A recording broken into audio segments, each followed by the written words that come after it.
Hello and welcome to the Programming Foundations in C# workshop. What we'll be going over today is objects, and we'll be essentially taking a look at classes. So let's just go ahead and dive into it. All right, so I have a new app here built, but I have nothing written here, so we're going to go ahead and write some code here.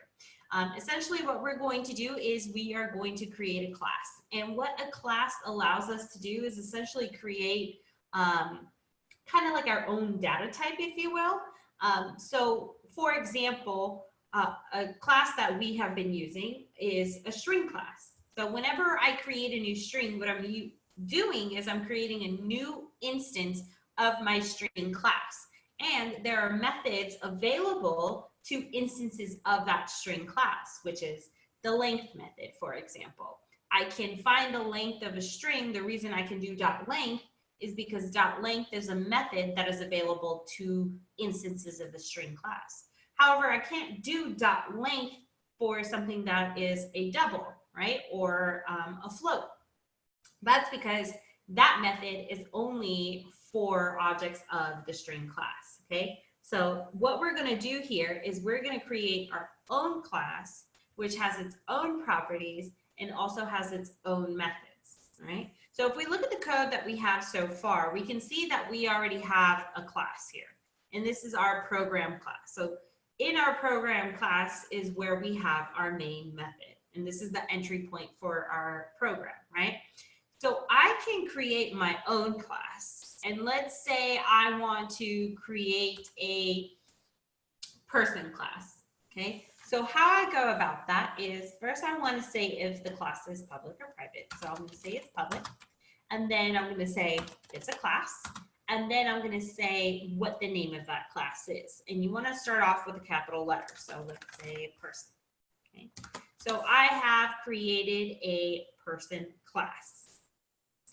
In my person class, I can have different properties that are associated to my person, right? So if we are thinking about people, we can have a first name, we can have a last name, we can have an age, and maybe we have a location, okay? Wherever they live, for example. Okay, so what I need to do when I'm creating my class is I need to declare the properties associated with that class. So first thing I do is I say the data type, then the property name. Okay, so if I have first name, it's going to be a string, and I'm going to call it first name. Then I have another one that's going to be last name, and then I'm going to have, what else did I say? Age. Let's make that an integer. And then lastly, we will do location, which will be a string. Right? So there I have created my properties, and I have declared them, and I have declared the data type that they're going to be. Next thing that we want to do is create our accessor modifiers, right? So what that is essentially is, am I allowed to read the file, read the property, or am I allowed to write it? Or am I allowed to do both, right? So we can decide if it's a read only or if it's a read and write, right? So what I'm going to go ahead and do is you do public, and then the data type that it would return, if it does return something in the get method, essentially the read. So let's say we do first name first. I'm going to put a string here, and then I'm going to say first name. Okay. So in here, I'm going to say get. And what get does is it gets that property value, right? So get is essentially the read. So I'm going to say get, and then I will return the property first name.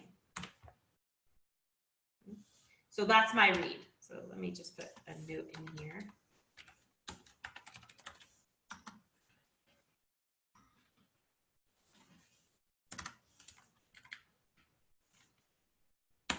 And our write is our set.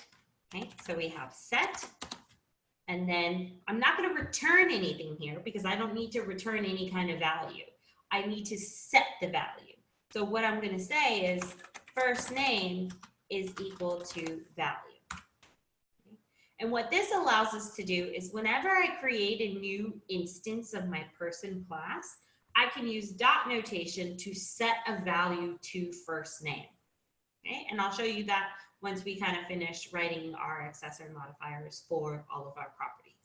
Okay. So there we've got first name taken care of, and let me add a note here.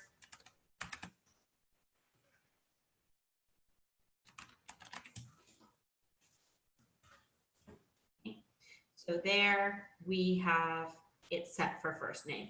Now I want to go ahead and do this for all of my properties here. So we're going to go ahead and do it for last name, which is going to look almost exactly the same, except instead of where we're returning first name, we're returning the last name, right? So public string last name. I'm going to get and return last name.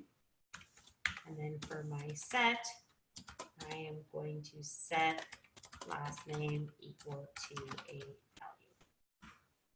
Okay. So there I have it for last name. And then we can go ahead and do age. So we will have public int, because age is an integer, age. And I'm going to get age. I will return age. And then I can set. Now, if there are some parameters that you want to make sure is a valid age, let's say someone tries to put in a negative number, right? That's not, well, it could be an age if we want to get all deep, but we're either 0 to whatever age, however long we live, right? So if you want to get technical, people could be negative ages, but we're not going to go ahead and do that. We're going to say negative numbers are not valid ages, right? So I'm going to go ahead and put an if statement here. And I'm going to check to see if my value is less than 0, okay? If it's less than 0, then we don't have a valid age. So I'll put a message out to my console.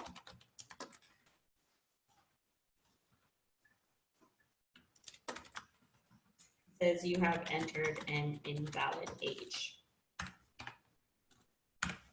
Okay. Else, we can go ahead and set age equal to the value. Okay. So if you need to, check to make sure it's valid, then we can go ahead and put an if statement in there. So these aren't just limited to just setting it equal to the value. If there's something that you need to do with that information, with the value, if you need to check to see if it's valid, or if maybe you need to alter it, then you can go ahead and add that functionality within the set here. Okay. So here for my age, we did something a little bit different. I checked to see if the value of age is less than 0. And if it is, we're going to have an error. Okay. I don't like it. I'm going to write a message that says I have entered an invalid age. And then otherwise I'm going to set age equal to value. And what I can do here is I can set age a default value. So if it falls into this if statement, I can set age equal to 0 or something, right? So I'm setting the value myself if it's an invalid, or I can just not do that, okay? It's up to you what you want to do. All right, so there we have done our accessor modifier for age, and then we need to do it for location. So I'll go ahead, do that for location. That needs to be little string.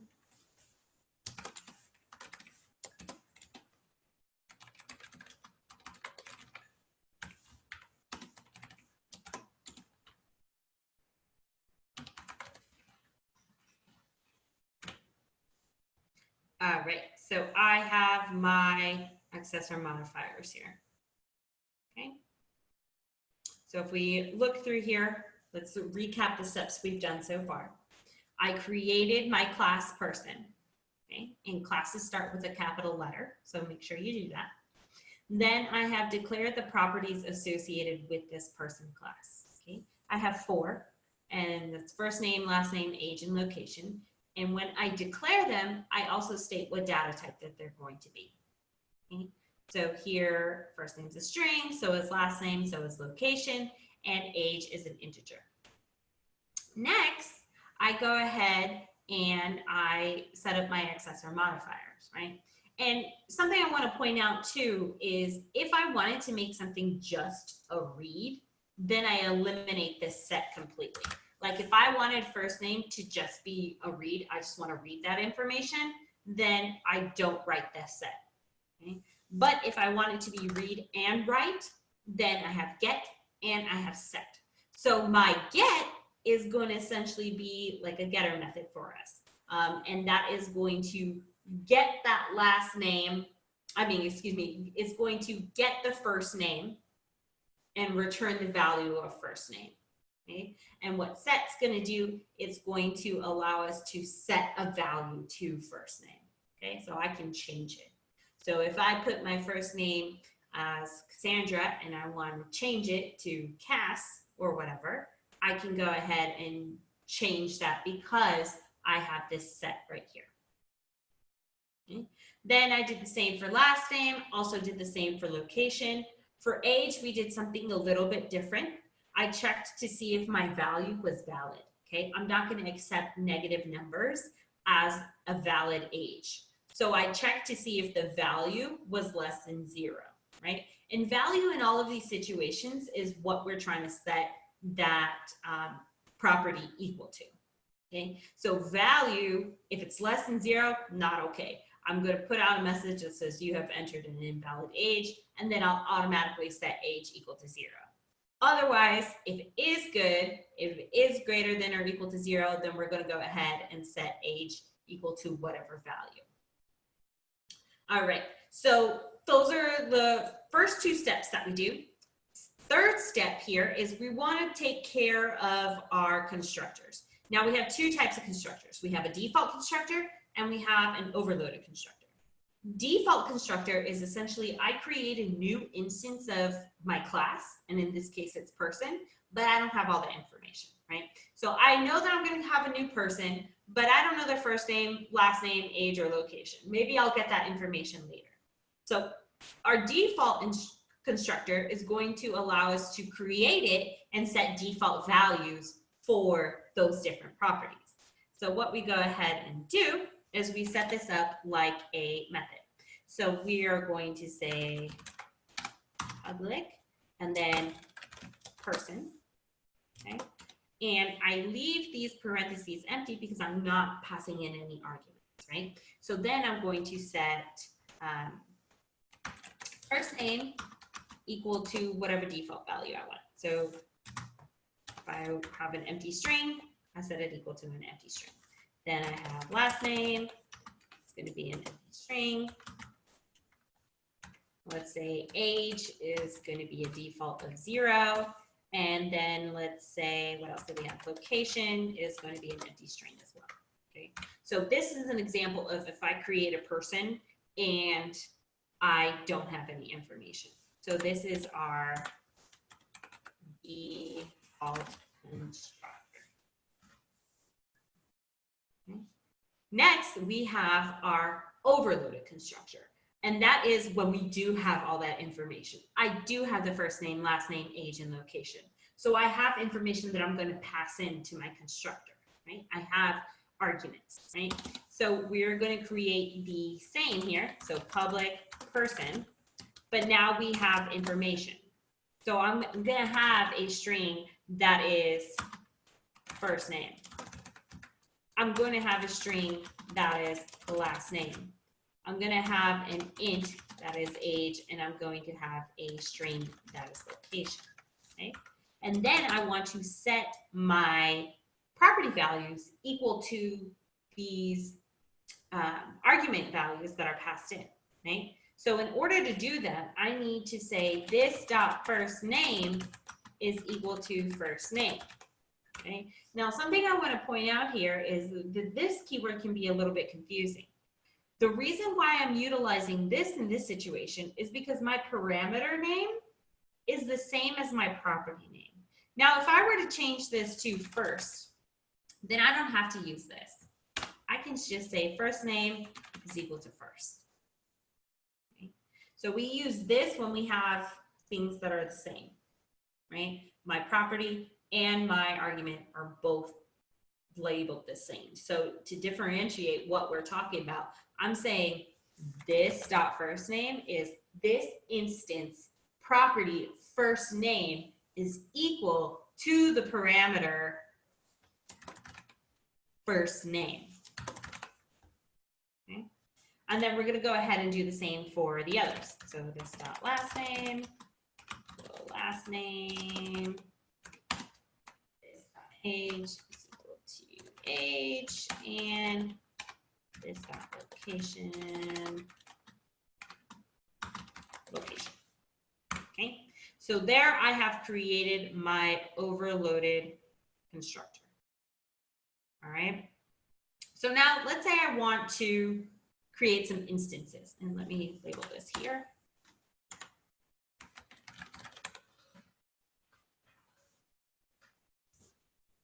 So if I want to create a new instance of person, first I need to say, okay, what class is this new object going to be? Well, it's going to be person, okay? And I'll just call them, let's say boy, okay? And I am going to create a new instance of person, okay? And if I do it like this, I am utilizing my default constructor, okay? Because I did not pass in any information. Now, if I want to go ahead and let's say I created my new person, boy, and I don't have any information, and now it's like a day later, and now I have that information. Well, now I can go ahead and set the first name of boy, right? And I'll set that equal to, let's say, Alex. The reason I'm allowed to do that is because right here in my accessor modifier, I have this set, right? And in this instance, the value that we see right here is Alex, okay? So what I'm doing is I'm setting my first name equal to Alex. So then if I want to write that out onto my console,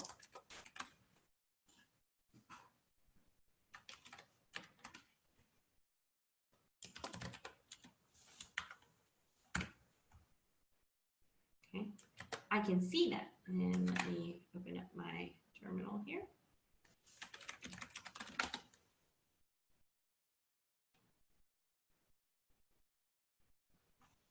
And I get Alex, right? So here, the reason why I can see Alex is because of my get. So I'm able to read it. Now I want you to realize that these are capitalized, right? That's because it's referring to this right here, not referring to the actual property. I'm referring to this method that gets the information or sets the information, depending on what I'm doing. Okay, so that's how we can set values for our new instance of person if we are creating a new person by utilizing the default constructor. Okay, so I can go ahead and do that for all the properties, right? Boy dot last name.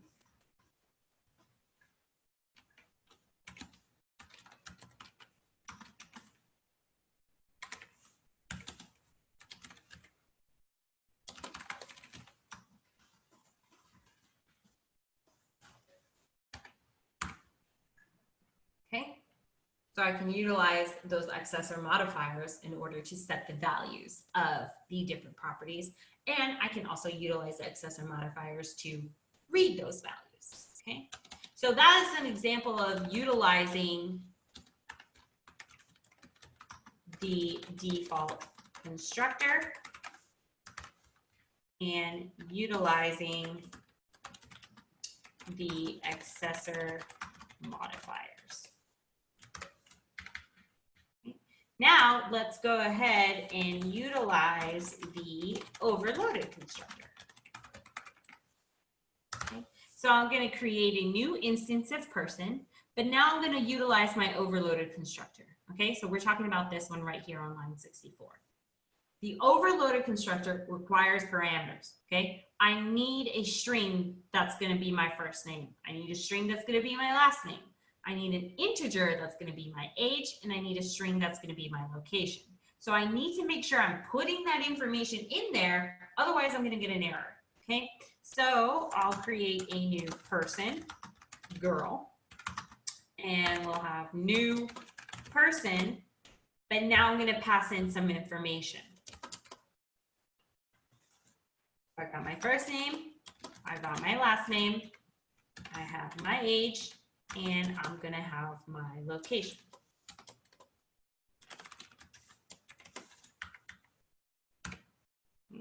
So now I have created a new instance of person utilizing the overloaded constructor. And then I can read that in those properties utilizing my accessor modifiers just like I did before for boy. Okay. Now let's say that I have a method in here that is going to say, hi, my name is whatever, right? So I'm going to create a method inside of my class. And it's not going to return anything. We're just going to write onto the console. So we'll call it grading. And I'm going to use my properties in order to say agree. So let's say I have, right onto my console.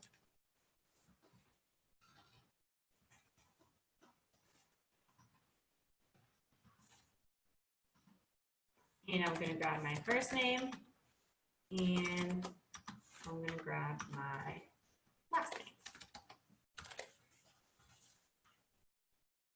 name. And then let's add a period at the end here.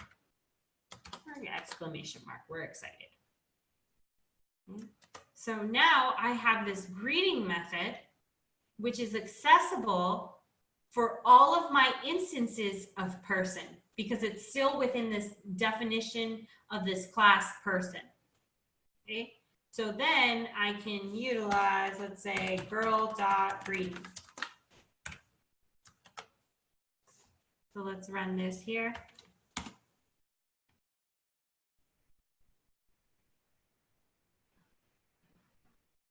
And we have the result. Okay, I could do the same thing for boy because boy is an instance of person. Okay, now if I create a new object here, let's say we have a string.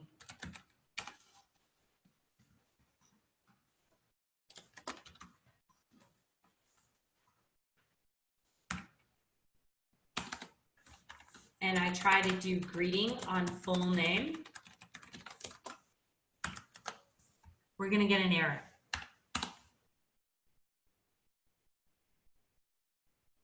Okay, so string does not contain a definition for greeting, and no extension method greeting accepting a first argument type string could be found. Okay, so we're getting that error because greeting is not defined for the string, right? Greeting is only defined for my person class, right? So unless William Matos is an instance of person, then we're going to have an issue, right? So the only way I can make this work is if I make full name person and I create a new instance of person. And let's say I have William as my first name, Matos as my last.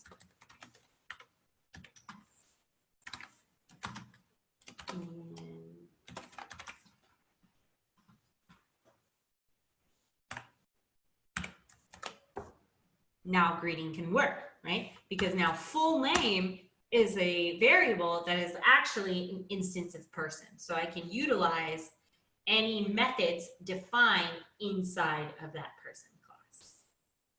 Right? So that is all I have for you today. If you have any questions, feel free to shoot me a message. I'm more than happy to help. Also, remember, you have your mentors and you have your peers. Utilize each other, make a friend, bounce ideas off of each other. Sometimes you just need to talk it out. If you have any suggestions or feedback for next workshops, please let me know and I'll be happy to incorporate your ideas. I do appreciate you watching and I hope you have an awesome day.